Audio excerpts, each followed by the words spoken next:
Okay, so hello everybody, and welcome to C Night's third day. And this is going to be the first session, and I'm going to be your first presenter today. I'm Peter Ferthazi, and I'm going to be brief.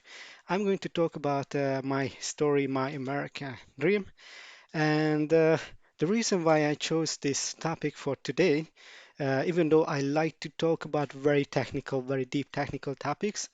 So the reason is because uh, right now everybody is, or most people are so down because of the pandemic, because of the quarantine, and I thought that people need motivation. And I'm the type of person who is always happy, who always positive. So why don't I share something from myself and from my positive thinking?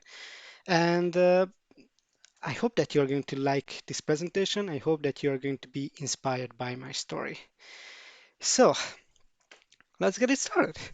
In 1994, I was turning 9 year old, and that's the year I call the year of games because I was playing a lot of computer games in that year with my neighbors, and especially with one of my neighbors, my childhood friend.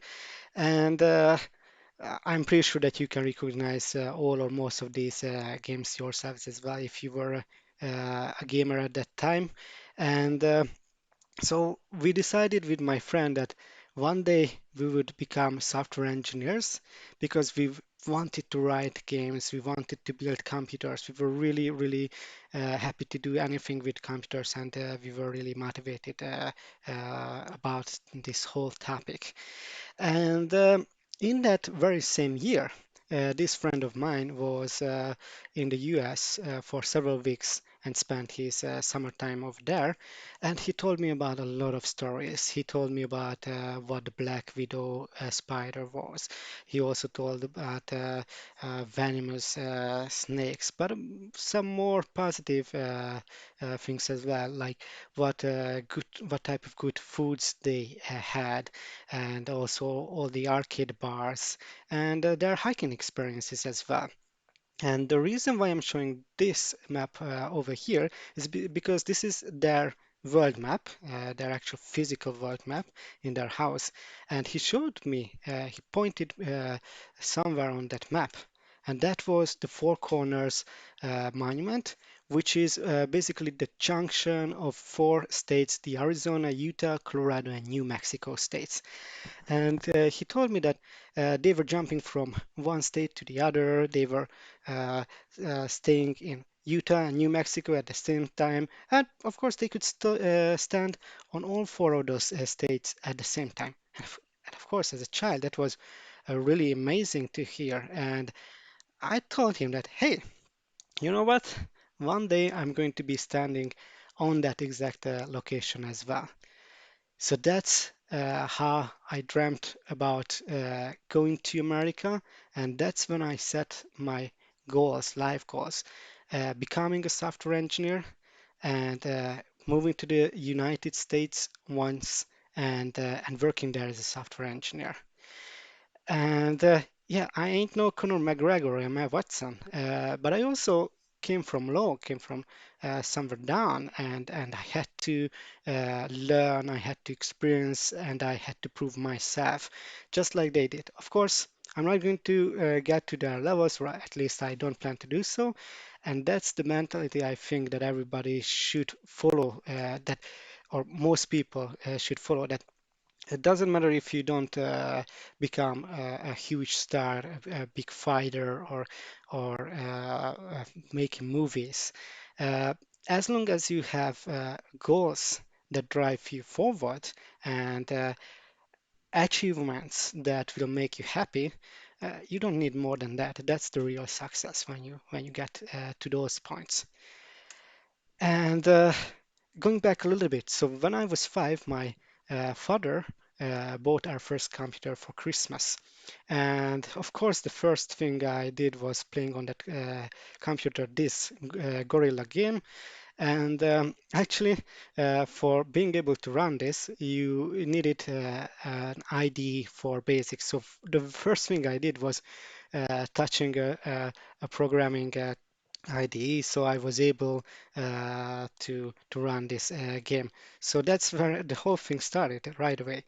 And later, once we decided with my friend that okay, we would become software engineers, he started learning about it and teaching me. He's older than I am, so he was basically my first coding teacher, and we did it at home, learning first basic and then Turbo Pascal. And after that, he went to the Karmel Laszlo Computer Science Technical Secondary School. That's where I followed him as well, and I graduated there. And actually, one of our executives, EPAM executives, graduated there as well. Just a side information.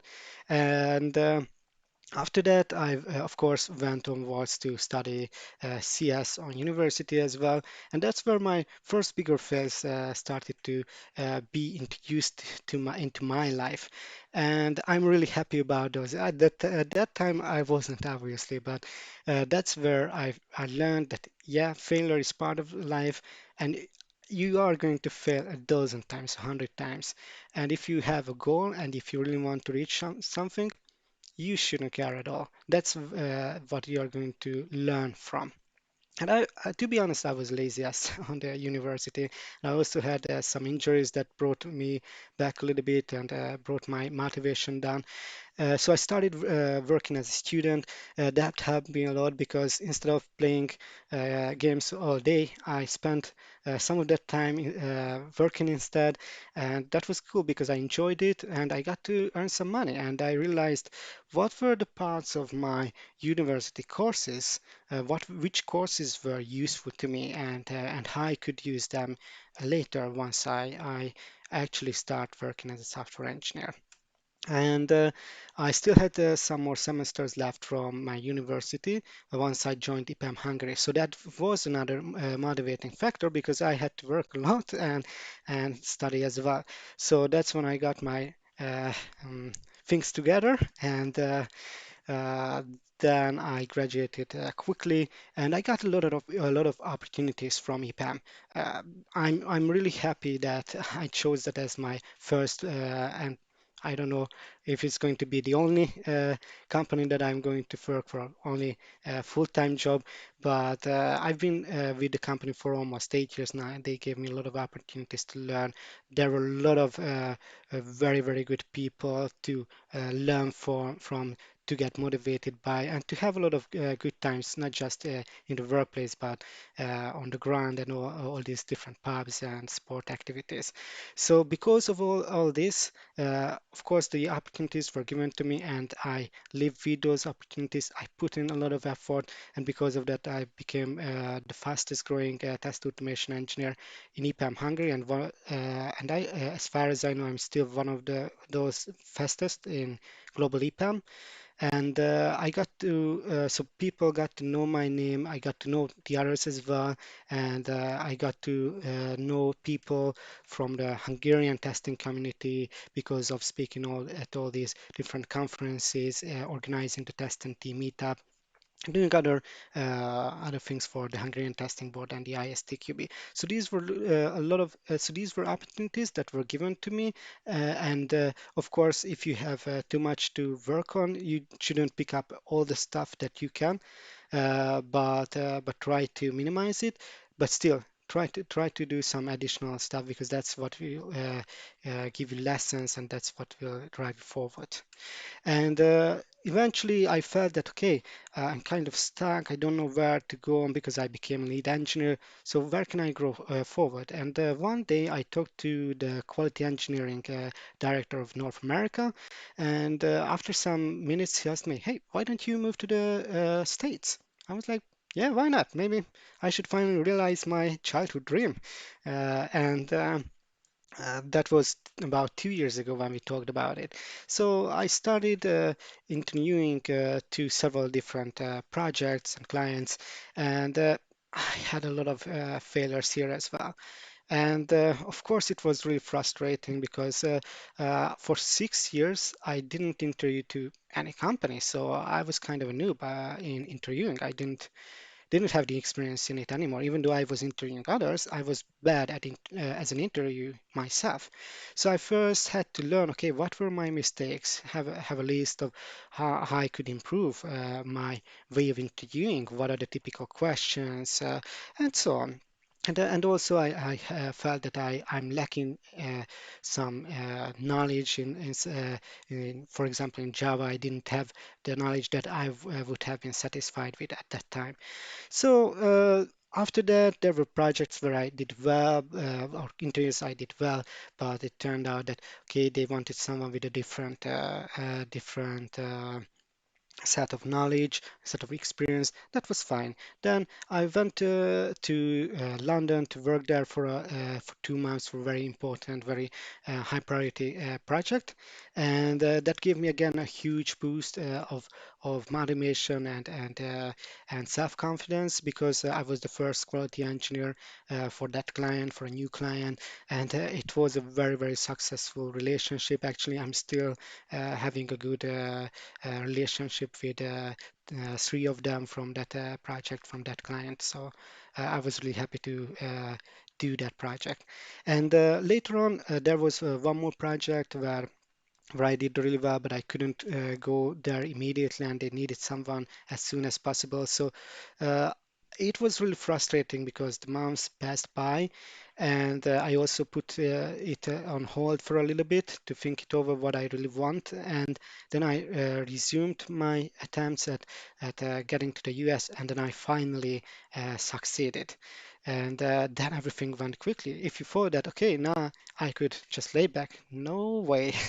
I had to do a lot of stuff to get my visa, so um, arrange everything at home, saying goodbye to my wife, to my family, to my friends, a lot of pubbing and home parties or just simple meetings, and yeah. After that, I flew to the US, and still it didn't stop. There was a lot of administration there as well, finding an apartment, buying a car, getting the driver's license, even though I already had a driver's license in Hungary, nobody really cared about it. Then a trip back to Hungary to be the best man for another childhood friend to whom I promised that I would be there at his wedding, no matter if I moved to the US or not. And then arranging everything for my wife so she could get to the US as well, and still being 100% productive because I had to do the whole thing while working during the day, so it wasn't easy. But I must say it was worth it, absolutely worth it. And when you prepare for an exam for, let's say, 2 or 3 days or a week, then you are really happy when you succeed, or you have a project release, you prepare for it 3 months, and then you succeed, and everybody is happy. Then you are really proud of yourself. Or you run the marathon, and you've been preparing for that for a year, and it's your first marathon. Then you will say, yeah. I did it. That was really worth it, even though it was really painful for 1 year preparing for it, and the running itself was very exhausting and painful, but I did it, and I'm more because of that. And just imagine waiting 25 years to get to the US. You can imagine how I felt, and I hope that all of you can have those kind of successes and joys that I had once I got to the US and once I arranged everything because after that very difficult 2 or 3 months, finally my wife arrived to the US and we went on to a vacation, a really good trip, and then two more vacations in that same year. So we did everything to make sure that we enjoy our stay in the US. Uh, so to sum it up, the takeaways. One, dare to dream and set your goals, smaller and bigger ones. Your goals will drive you forward, taking small steps, step by step, eventually reaching what will make you feel, yes, that's what I was born to achieve. Uh, don't be afraid to fail. Only with failures comes success. Your path of failure leads you to the end point of success. You will meet, or you will always meet people who are smarter than you. that doesn't mean that you are not smart. So it's a really negative way how a lot of people are thinking, and I guess especially us Eastern Europeans, or me and other Eastern Europeans, we are always thinking that there are smarter people, better people. Yeah, and who cares? And you are still smart.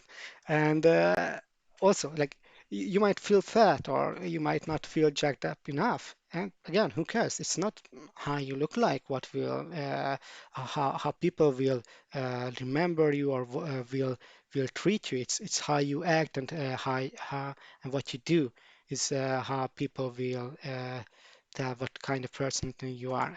And they are going to like you for what you are actually. And if you set your dreams, dare to fail along the path, realize your values, and eventually reach your ultimate goal, you will become a confident human being. You are confident when you hear other people say very strong negative feedbacks about you, and you are happy to hear that. That's the very thing that will drive you forward and set new goals for you. And then you can start all over again, find new goals, think about something that you can do. And that is the key to happiness, in my opinion. And remember at the beginning of this presentation, I mentioned my promise to my friend.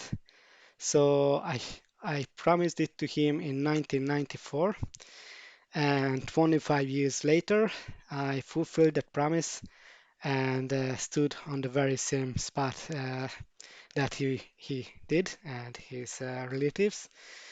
And yeah, after that, I called him on phone, and when I told him I made it, that was one of my happiest moments in my life, and it was really worth uh, doing everything during that 25 years. So thank you very much, Mickey, for the motivation. Now I'm finding new motivations, and I'm never stopping again. And I hope that none of you will stop either from now on. And I hope that you liked this session and you got inspired. And if you have any questions, you can, of course, write your questions on the YouTube under this video. And I'm going to be here for a little while and answering the questions and later on as well. And of course, if you want to have longer discussions, you can write to my EPAM email or you can get connected to me on LinkedIn. That's where I like to get connected to people in our specialty. And also, you can see my other presentations on my YouTube account. And if you want to see my pictures from America or the beers that I brewed or food that I ate or cooked, then you can follow me on Instagram as well. So thanks again, and I hope you are going to enjoy the other two sessions of today. Thanks.